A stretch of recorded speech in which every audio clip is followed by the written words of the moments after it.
Hello বন্ধুরা, আমি অজিত। আপনারা দেখছেন অজিত দাস চ্যানেল। আমার ফেসবুক পেজে যদি নতুন হয়ে থাকেন তাহলে আমার পেজটাকে ফলো করবেন। আজকে আমি আপনাদের সঙ্গে শেয়ার করছি ব্রেড পকোড়ার রেসিপি। তো এটা আমার যে দোকান আছে 5 গ্রাম বাজারে, অজিত ফাস্টফুড কর্নার, তো সেখান থেকে আমি এই রেসিপিটা বানাচ্ছি। তো প্রথম আমি একটা কড়াই নিয়ে নিয়েছি। কড়াইয়ে অল্প তেল দিয়ে শুকনো মরিচ, তারপর পেঁয়াজ, তেজপাতা দিয়ে আমি এটাকে একটু ফ্রাই করে নেব। আর এদিকে আমি বয়েল আলু সিদ্ধ করে নিয়েছি।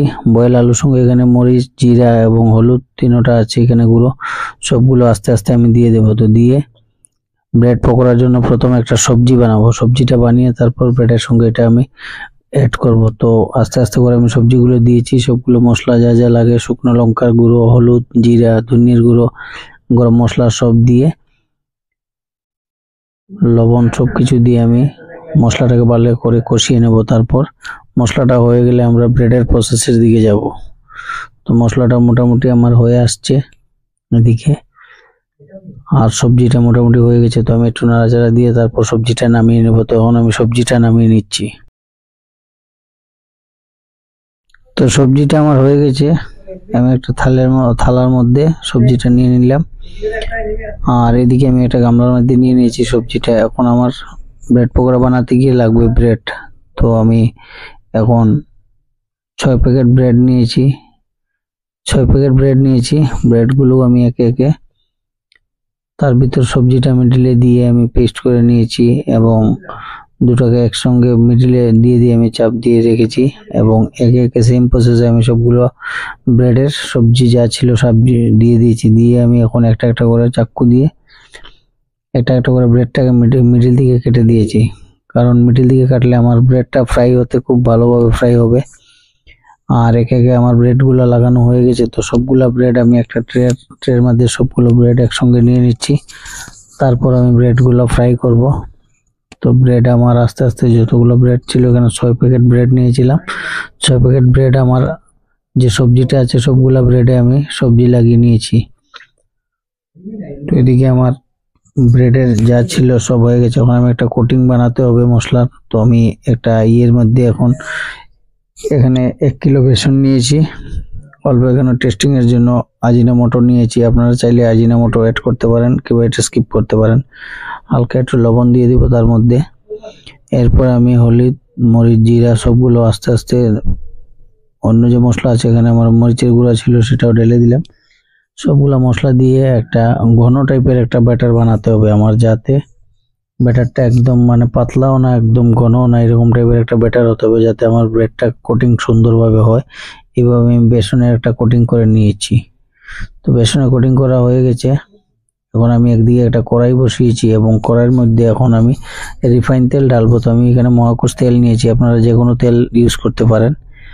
আর মাস্টার্ড অয়েলটা হচ্ছে আপনার রান্নার জন্য ঠিক আছে, কিন্তু কিছু তেলাক্ত জিনিস ভাজার জন্য আপনার এই রিফাইন অয়েলটাই ভালো। তো আমি মহাকুশ তেল এখানে 3 লিটার ঢেলে দিয়েছি এবং একে একে ব্রেডগুলোকে, আমার তেলও পুরো হিট হয়ে গিয়েছে। তো আস্তে আস্তে আমি ব্রেডগুলো একে একে সব কটা ব্রেড আমি ফ্রাই করে নেব।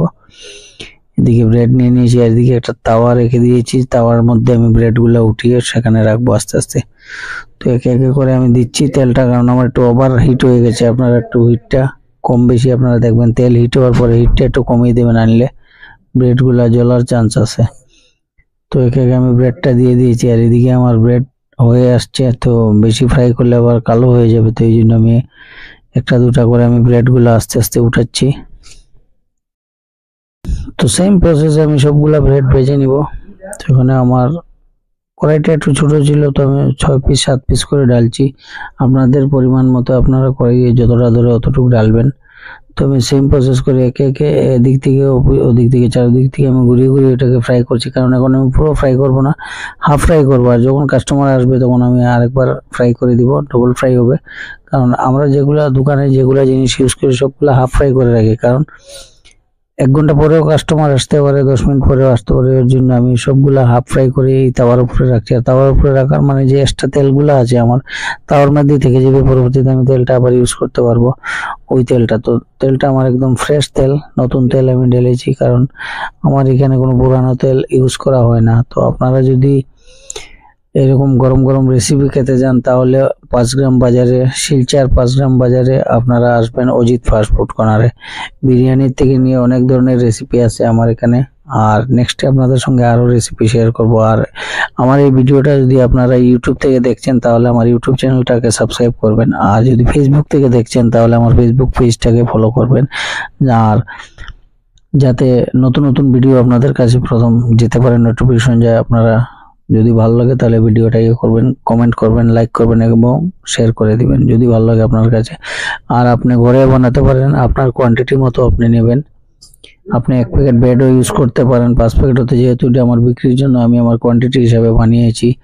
আপনারা আপনাদের মতো কোয়ান্টিটি হিসাবে আপনারা ব্রেড ইউজ করতে পারবেন, কারণ বাজার থেকে ঘরে আপনারা বানালে জিনিসটাও ভালো হবে আর খেতেও সুস্বাদু হবে। এখন ঠান্ডার সিজন চলছে, এই জন্য আপনাদের সঙ্গে এই ব্রেড পকোড়া রেসিপিটা দিয়েছি। আর রেসিপিটা কেমন হলো বন্ধুরা একটু কমেন্ট করে জানাবেন।